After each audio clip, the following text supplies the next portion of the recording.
It is common practice and part of a rural village culture that mothers who toil on the fields take care of each other's newborn babes.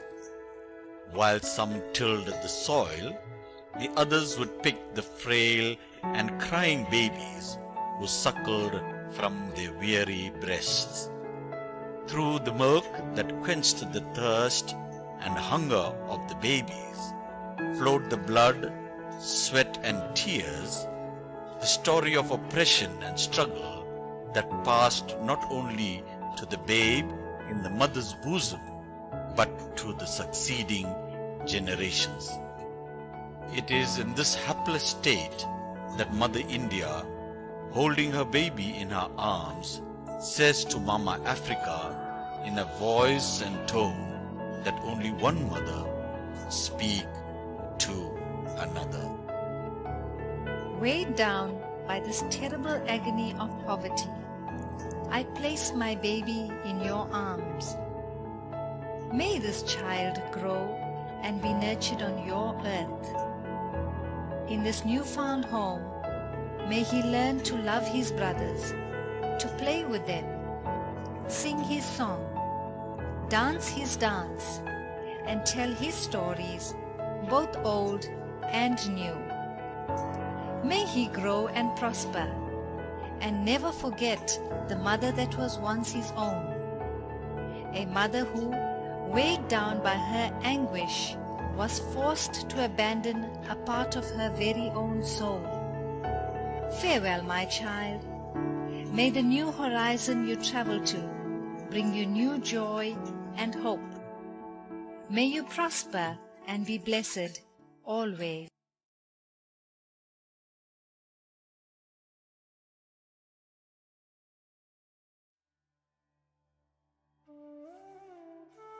As a Hindu who is a descendant of Indian indentured laborers brought to South Africa 165 years ago by the British to work on the sugarcane fields of the province of Natal, now KwaZulu-Natal, I am deeply impressed with the African philosophy of Ubuntu.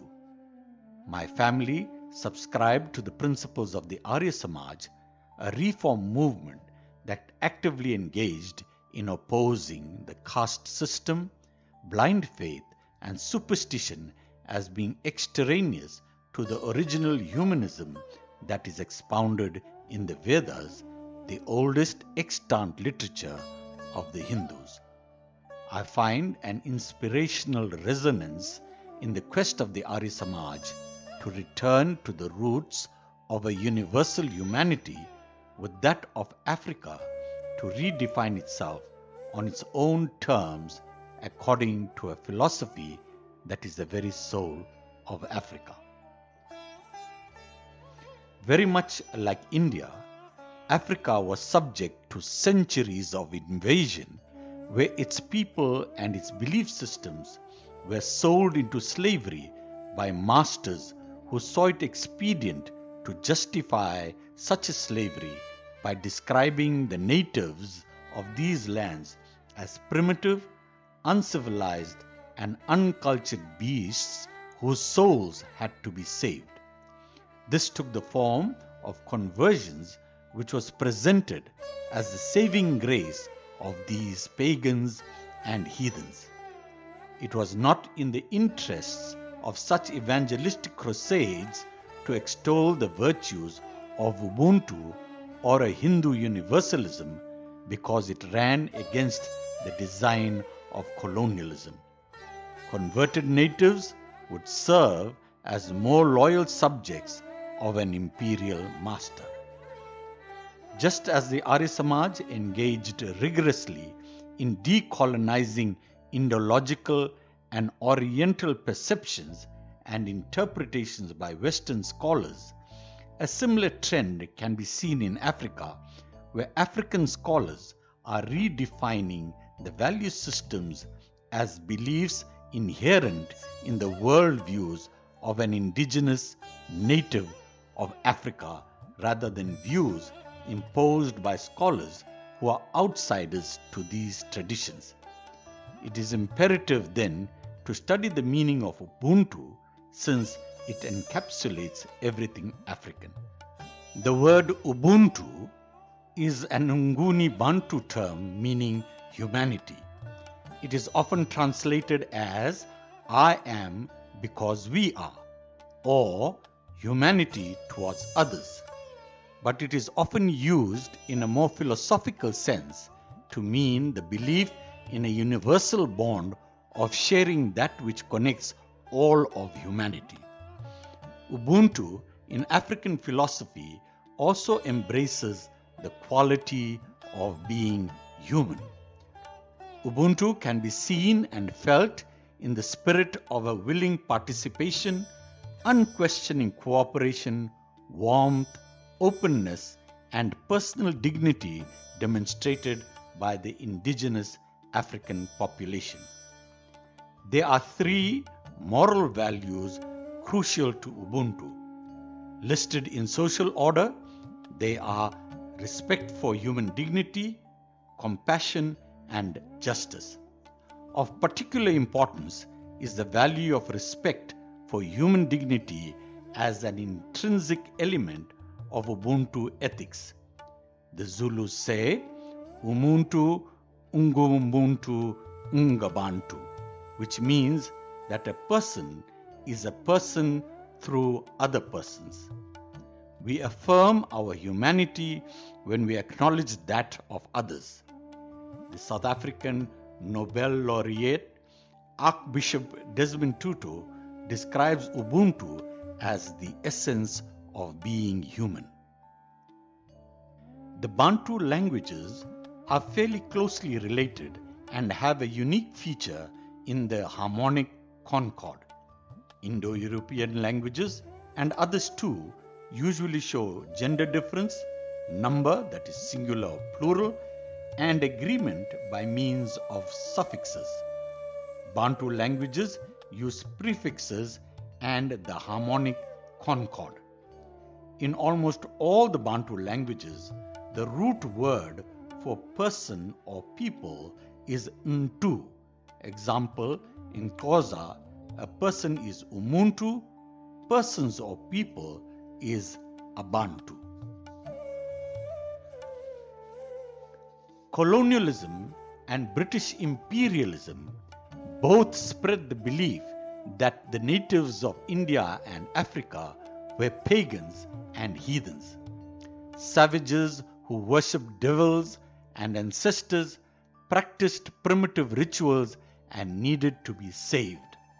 As part of colonial religious subjugation, Christian evangelists, in the guise of saving the souls of the people they had subjugated, literally stole their souls just as they did their lands and resources.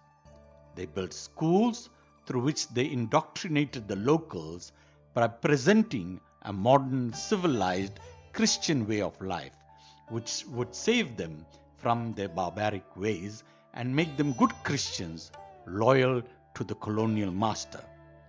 There were some true Christians who regretted this injustice, but still continued their evangelizing mission and even committed themselves to the liberation of Africa in the name of Christianity. While conversions took place at an alarming pace, there were those Hindus and Africans who tenaciously held on to their traditional beliefs. They persisted in the simple rites and rituals, often not knowing or understanding the philosophical rationale in which their practices were grounded. This persistence over time did prove to be a saving grace. As colonialism declined, there was the emergence of a more sympathetic approach to an understanding of Hindu and African worldviews and an appreciation of these cultures as an expression of a special bond shared with nature and creation. Thus, paganism was elevated from its satanic status to a more acceptable one, which indicated the veneration of nature. In some cases, it reached what may be considered an extreme trend, namely the popular hippie culture and the flower children cult of a not too distant past. There are several views on comparisons between the Hindu worldview and Ubuntu.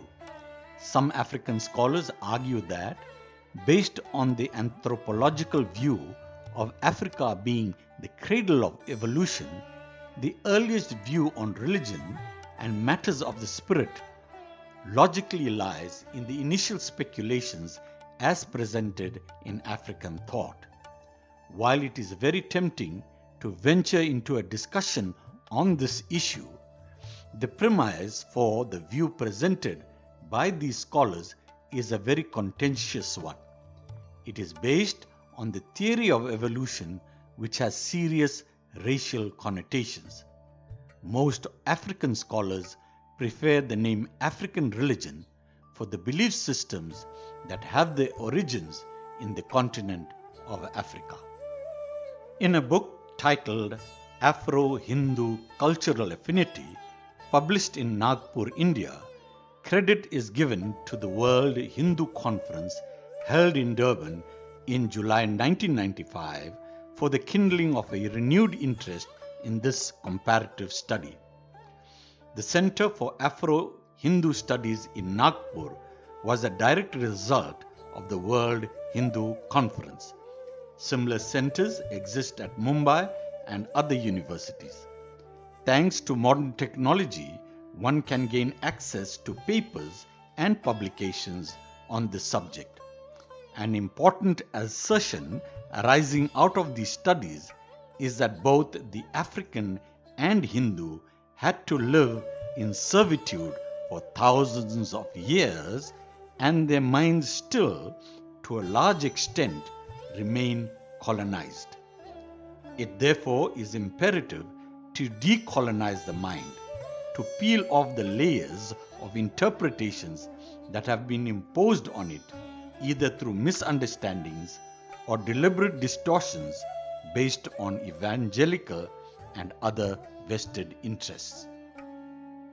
A compelling outcome of these studies is the similarities that attract an irresistible urge to explore the underlying philosophies that evolve as parallels in the two belief systems. Both the African and Hindu belief systems are nature-based, steeped in a veneration for creation and the laws of the universe, with the reverence for the sun, wind, water, and earth, which had been maligned as a primitive pagan faith, a belief in the elements as polytheistic gods. Both cultures are steeped in oral traditions, folklore, and a kaleidoscope of religious festivals and celebrations. This presentation is an exposition of the rationale for a nature-based religion as found in the Vedas, the oldest extant literature of the Hindus, which serves as primary authority for the various facets of the religion, its philosophy and practice. In Africa, this worldview is more prominent as an oral tradition. An important dictum of the Vedas is Satyam Rita. The truth is indeed the law of the universe. Regardless of our race or belief, the laws of nature hold true for all of us. Based on this mantra, we can then say that the religion of the human race is nature. A contemplation of how creation and nature operates results in the realization of a grand mastery embodied in this universe, all governed by the laws of nature. If this is true, then each one of us is also a part of this all-embracing natural law. Everything is constituted of the elements, and ultimately everything resolves or dissolves into them. What we witness is our mortal existence and the world around us is the continuous cycle of the elements being manifest and unmanifest in their various forms. This is explained in another Hindu philosophical text, the Gita or Bhagavad Gita, as Vyakta, possessing form, and Avyakta, formless. These elements then never die. They simply continuously exist in a state of flux, of being subtle and invisible and then assuming a form, a continuous sequence from the one state to the other. Some similarities in African and Indian thought. Nana Biyekiewa of Ghana, champion of Pan-African unity and a revival of African religion, states God is our universal Father. For the Khans of Ghana, he is also our divine Mother, Ngame Obatan Pa, a very caring provider. God is omnipotent, Gyaname, all-knowing, omnipresent, and sustainer of the whole world. In African cultures, religion permeates every aspect of life, from seed time to harvest, through the rites of passage, birth, puberty, marriage, death, and even the hereafter. All over Africa, the earth is the female spirit of Asase Ya, Mother Earth. Professor Mbiti, esteemed authority on African religion, holds that nature, birds and animals, the mountains and rivers, the stars and planets are not merely natural things for an African. There is a religious significance in all of these, in the pre-birth stage of man and his life and existence after death. Hence, each breath he inhales and exhales is in this omnipresent religious milieu. The omniscience of God is reiterated in the different parts of Africa. Among the Zulus, God is the wise one, whereas the knowledge of man is limited. Among the Khans, God is known as He who knows or sees all, and the Yorubas believe only God is wise. The deities of different order have been created by God. In their functioning, they stand for His activities or manifestations in the personified phenomena of nature. For the Ashanti tribe, the different deities known as Abosom act as intermediaries for God. Festivals are dedicated to major tribal divinities. Similarly, Banyaro deities are assigned specific functions. Ancestor worship is well known in the African tradition. Ancestors are venerated as spirits and also as custodians and protectors of their descendants. They are guardians of families, and as elders, they are the upholders of respect and order in the village, a striking resemblance to the Panchayat, a 5-member village council of rural India.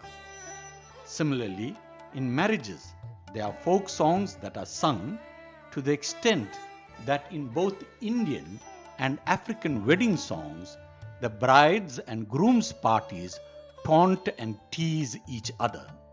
There are songs for birth and death and all the events that celebrate life. The Havan is a popular Hindu rite where a fire is lit and fragrant roots and herbs are offered as oblations into it. The fire receives these ingredients and transforms them into a scent which permeates the surrounding space, purifying it and making it pleasant. In the African tradition, Mpepo or Mpepo is the name of the herb and the name of the rite where a smoldering fire is kindled in an African clay pot.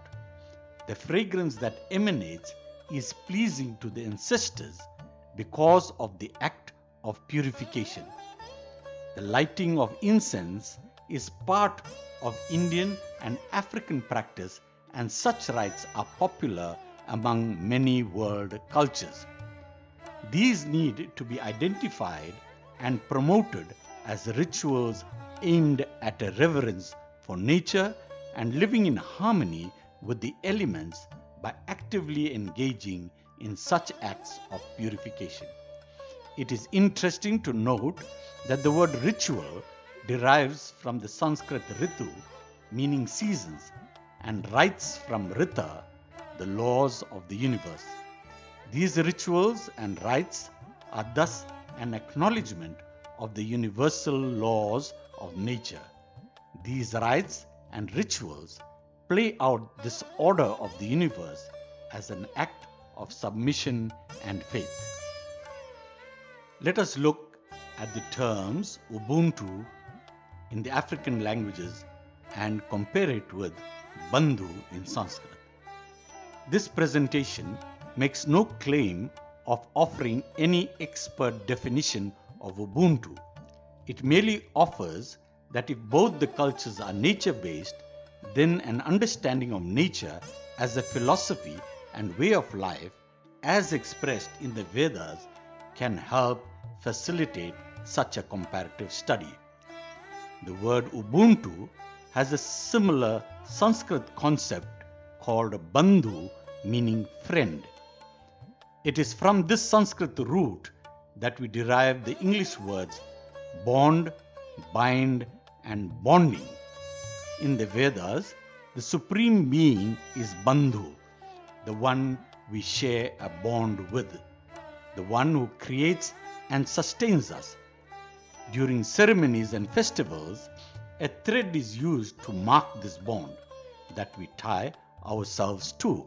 For example, Rakhi or Raksha Bandhan is the bond of mutual respect between brother and sister, and Gat Bandhan is the nuptial knot of the bond between the bride and the groom.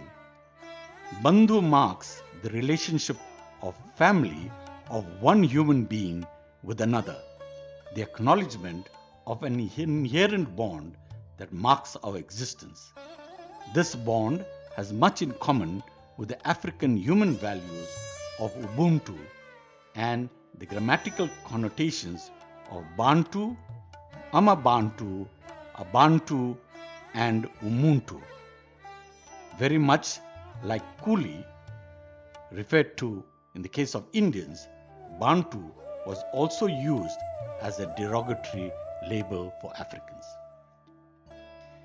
It is this commitment, both in the African and Indian traditions, that we all need to make towards translating our core values of caring and sharing into meaningful deeds, actions, and projects that give relevance to our desire to know and understand each other.